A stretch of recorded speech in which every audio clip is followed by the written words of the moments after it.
Alright folks, so in today's video we're going to talk a little bit about vertical antennas, ground planes, and radials.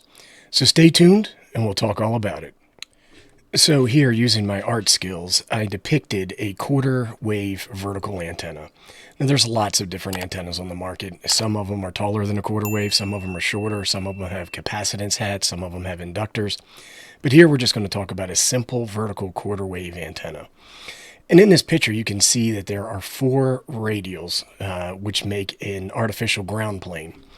Folks will say, well, do I need radials? Why do I need them? What is a ground plane? Oddly enough, the Earth in most places is not a good ground. And what we're looking for in a ground is something that is composed of electrically conductive material. And that's just not a lot of places on the Earth. So what ham radio operators will do is they will build an artificial ground plane, and then this artificial ground plane will be comprised of electrically conductive materials such as wire, most notably copper wire. Now folks will ask, well, why do I need this ground plane? And how should it be made? So the first thing we want to talk about is that the ground can absorb radiation patterns coming off of your antenna. So with this being a quarter wave, it's called a monopole antenna. It is one half of a dipole antenna. So we put this ground plane in place to kind of reflect that RF energy and push it up towards the sky. Once it gets to the sky, it hits the ionosphere and can be refracted back down to Earth. And then we can make contacts. So that's one reason we do it. The other one is to balance out the AC current on our antennas. Now people say, well, how long should these radials be? And I think the textbook answer is a quarter wavelength in length. But you'll see many people do many things with radials based off of how much wire they have, based off of how much space that they have. And you'll want to do them in a consistent pattern around your antenna. But sometimes folks will mount their antenna up against a fence, so they can't. They can only mount that on one half. And they'll ask, well, is this going to cause a problem for me? No, it's not really going to be a problem, but you're going to have an inconsistent radiation pattern, and the pattern will be better where you have more of your radials. Hopefully that makes sense. What I want to do is I want to take a look at this next slide. And this is a vertical antenna that I have, and it shows the ground plane. That's where the arrow is pointing. Here I've just got four radials that come off in a north, south, east, west pattern. Now, four radials is good. It helps, but it's not great. So the next thing we're going to do is we're going to talk about the effects of multiple radials added to your ground plane. So what we have here is an application called MMANA-GAL, MMANA-GAL. And this is a handy tool that you can use to do antenna modeling. So that's what we're going to do. So MMANA-GAL comes with a bunch of different antenna models that you can use, that you can play around with, that you can modify. So in this particular example, I just took two of those, a dipole and a vertical antenna, both for 20 meters. And I put them in a folder called Ape Stuff. So let me go ahead and open this one up. Now what I want to do is I want to click on View, and then here you can see a depiction of my vertical antenna. Note that it is mounted on the ground, and you can see that with your X and Y axis. So I'm going to go over to this Calculate tab, and I'm going to note a few things. This antenna looks like it was designed to operate on 14.05 megahertz. That doesn't really matter. The concepts of a vertical would apply for whatever size vertical you're using. You can choose in here the type of ground. You can model in free space, over perfect ground, or real ground. I can click on this ground setup tab, and this will tell me a little bit about the ground. I can modify this if I want. If I know my ground dielectric and conductivity, I can go ahead and add that in there. Now this antenna is mounted on the ground, so that's why it's at a height of 0.00 meters. You can adjust this. One thing that I'll say is that if you have a vertical antenna that is not mounted on the ground, all of a sudden the radials that you're using will need to be tuned for the frequencies that you want to operate on. When the antenna is mounted on the ground itself, it's a little bit more forgiving. And the length of your ground radials can be, you can play around with them a little bit. They don't need to be the textbook answer.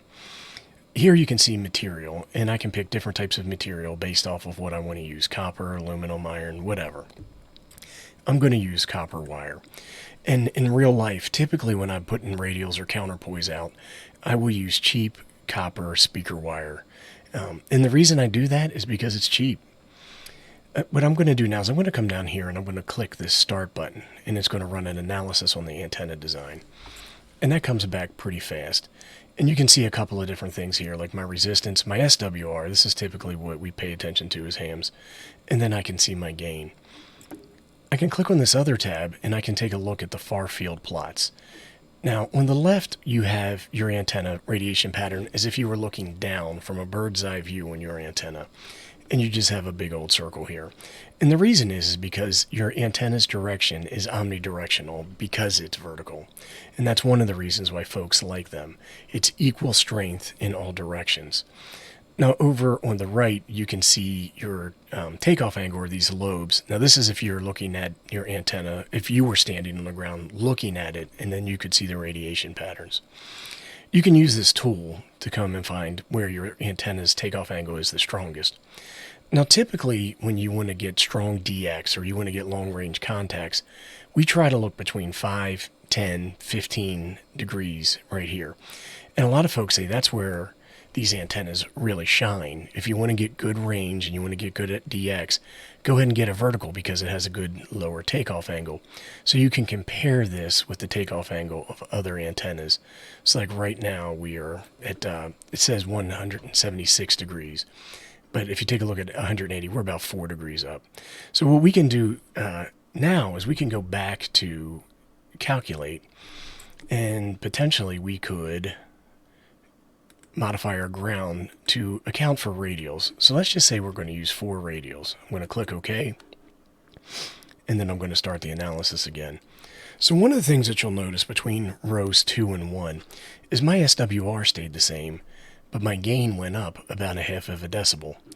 So we can come back over and take a look at our far field plots. Now, when you take a look at your far field plots here, you might not really be able to see a difference. It's very difficult to tell. And 4 radials isn't a lot. It's not going to make a big difference. But what's nice about MMANA-GAL, or MMANA-GAL, is that you can do comparisons. So what I can do is go into this comparison tool, and I can load MAB files, or files that I've taken a look at before. So here we are with 4 radials. Let's compare it with 8 radials. So you can see that there's a little bit of a difference here between 4 and 8. That my radiation pattern gets a little bit stronger, that my gain has increased by doubling my radials. Let's take another look, and let's go to 16. And now I'm going to hit open. And now you can see that there's even another difference with 16. Now, when you add radials, you can expect to see improved performance. But there is something that's called the Law of Diminishing Returns, and that's the more radials you add, the less of an improvement that you'll get every time that you increase them linearly. So for example, you'll see a really nice increase like we just saw between 8 and 16. And let's see what happens when we go 16 to 32. Well, I got another one. I wonder if it's going to be as good when I go to 64.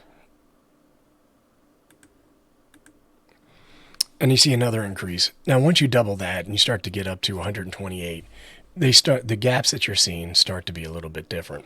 So you can see that putting radials in and putting radials in a uniform fashion is probably a pretty good idea if you're going to mount your vertical.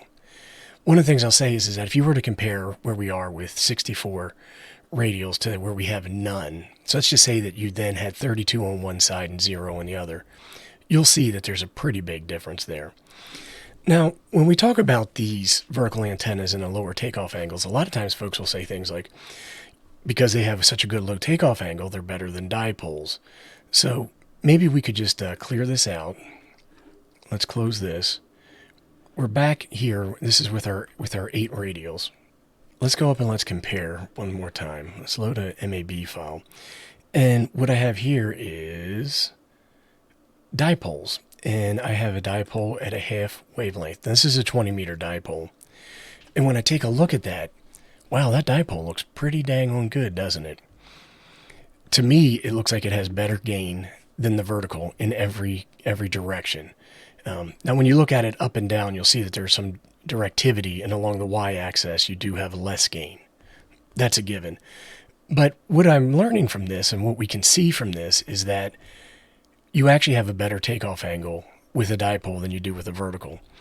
Now, this is a 20-meter dipole that is mounted at 1/2 of a wavelength. So that means it's 10 meters off the ground.